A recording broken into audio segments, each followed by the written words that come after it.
I am Allison Ray, and my segment is What Would Spirit Do? Our first question comes from Janelle from Pennsylvania, and she writes, my boyfriend and I were together for 6 months before I found out he had a drug problem. I took him to rehab and supported him through recovery. He didn't have much of a relationship with his teenage son due to his drug problem in the past. I supported him getting their relationship back on track.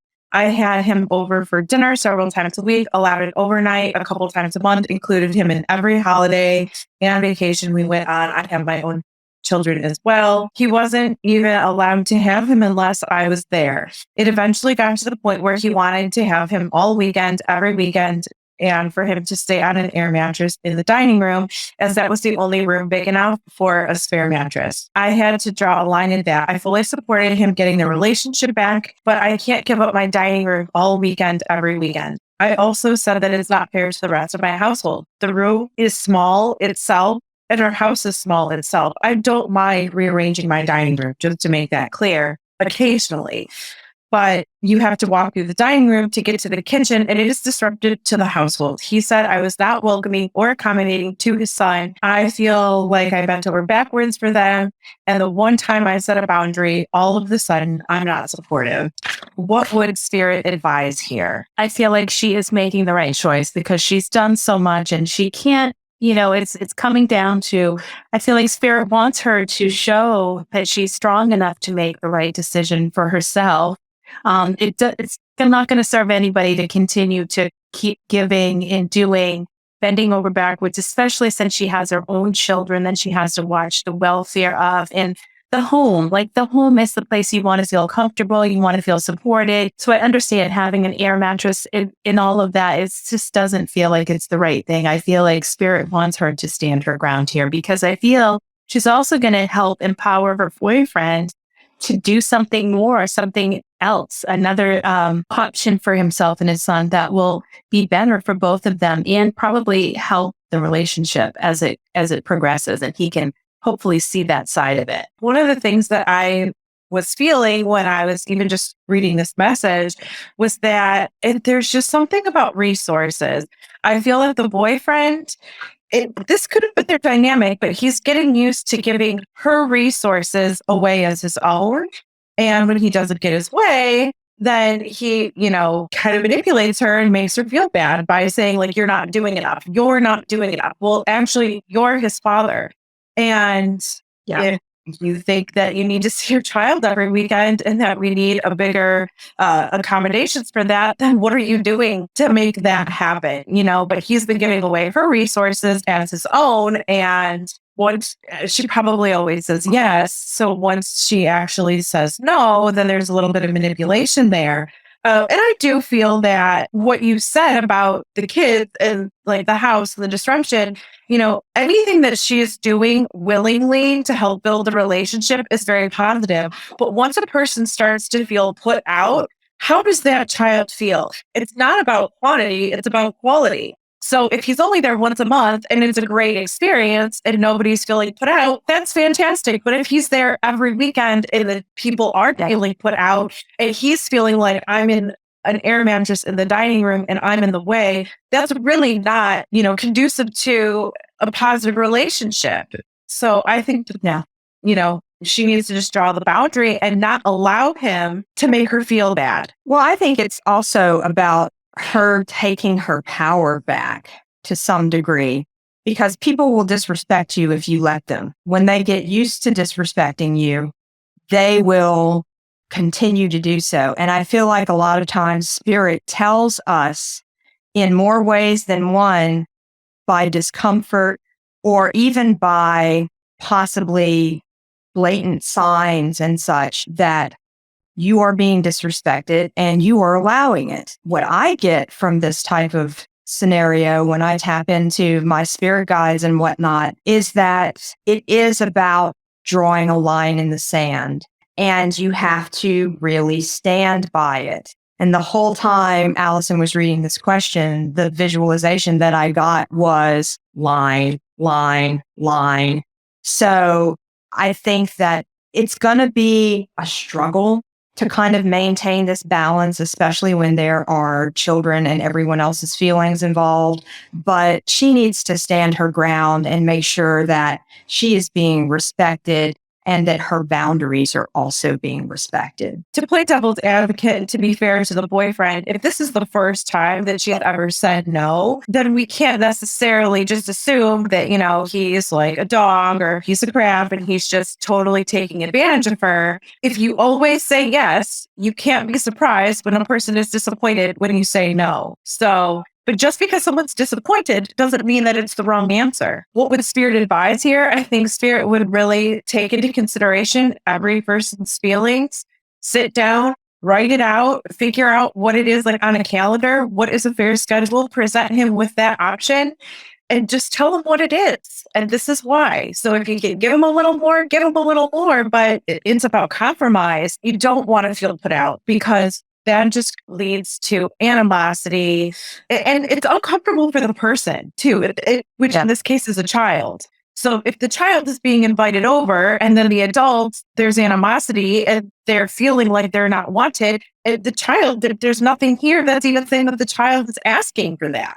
So now you're putting the child in a hostile situation because he probably feels guilty for, not being there and everything else. But yeah, I would say Spirit would ask the boyfriend, what are you doing to accommodate your son? Other than asking me to give more. Yeah, I mean, I echo everything that you ladies are saying. I was just coming from a different angle. Yeah, what she could do, what Spirit would say she could do to help with all of this, which would be to work on her solar plexus chakra, which has everything to do with empowerment, confidence, and speaking your truth, assertiveness, all of that. So she did also to help with that piece of things, do some solar plexus meditation, speak her truth, and be okay with making other people uncomfortable because that happens. And it's not your responsibility to take care of other people's feelings. Intuitive hits.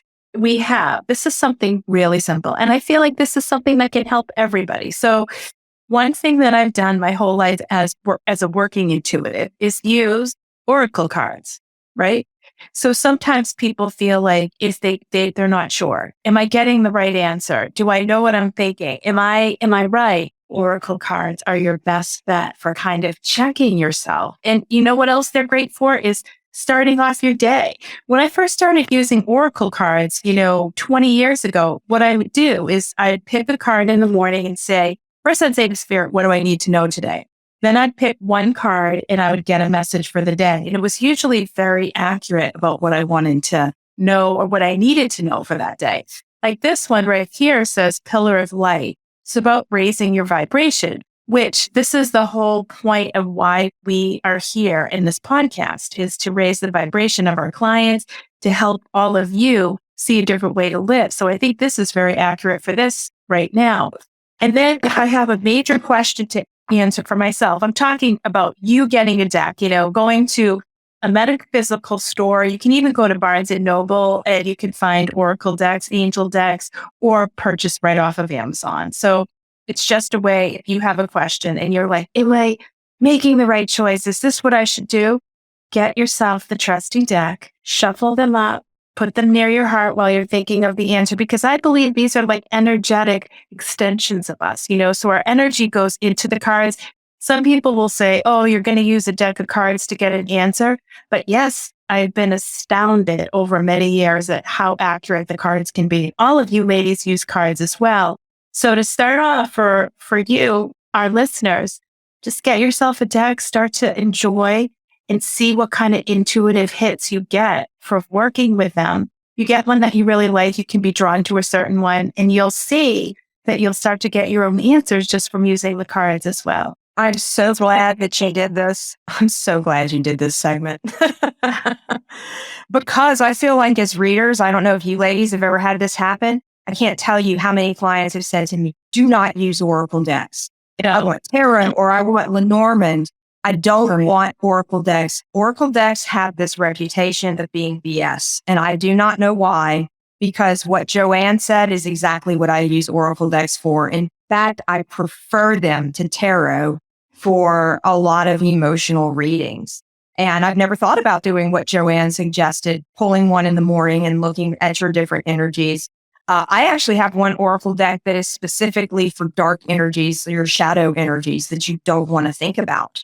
Oh, wow. And and I found that deck for me has actually been more useful than any self-help thing could ever be, because when I'm irritated with something and I don't understand, I will pull hard and I will say, oh, it calls you out. No, or you're being this person or you're having this emotion. And you may kind of be like, no, I'm not, but you are. And I feel like oracle decks are really good for making you take a second look at yourself, or even helping a client take a second look at themselves. So if you're getting a reading from someone and they say that they would like to use an oracle deck, please let them. There's a reason that spirit told them, get out your oracle deck. Well, I never used oracle decks. Well, I had them. I just didn't regularly use them until I was on my last platform. And I found that the primary reason why people would ask for tarot is because they really wanted to interpret them themselves. That's what I understood. I have had a long history with tarot and the Norman. Those are my go-tos. And I started using oracles. But for what Joanne said, to me, the cards, when people say, oh, well, you're going to let the card make the decision. Not really. The cards are triggers for your own intuition. Yeah. It doesn't matter. Do you want to stare at a glass? You can stare at a crystal ball. You can stare into a glass of water. You can stare and contemplate out your window. Whatever is a trigger for your own intuition, you're still the one making the decision. It's not like nobody's saying that we're making life or death situations here, right? But sometimes just like, do I turn right or left? If you don't really know, you have whatever it is that you use to trigger your own intuition. And at the end of the day, you are making the choice, right? So, but I'm a huge fan of tarot, but I do feel like I got away from that once I started doing readings as a profession. And that was because people have their own stereotypes, their own connotation of what that card means. And as soon as they see it, now they're making a presumption, and they're totally like, it's disempowering. They're not allowing me to say the message. So I've just kind of found, there was a point in time where I had a blank deck of cards that I just wrote messages on it, and I was just using those. These were my own thoughts, my own messages, to kind of take the power back for myself. But yeah, no, I love oracle cards, and they are energy. You should, ladies, explain. Could one of you would just explain the difference for our listeners? What is the difference between tarot and oracle? Like, what would you say? Because I don't use tarot much. Tarot is actually designed for people, personalities, and perceptions. Okay, so that's why there's the kings, the queens, the pages, the knights. Those are supposed to represent like personality traits or attributes or whatever. So if you pull one, it can represent multiple people, or it can represent the mood or the person's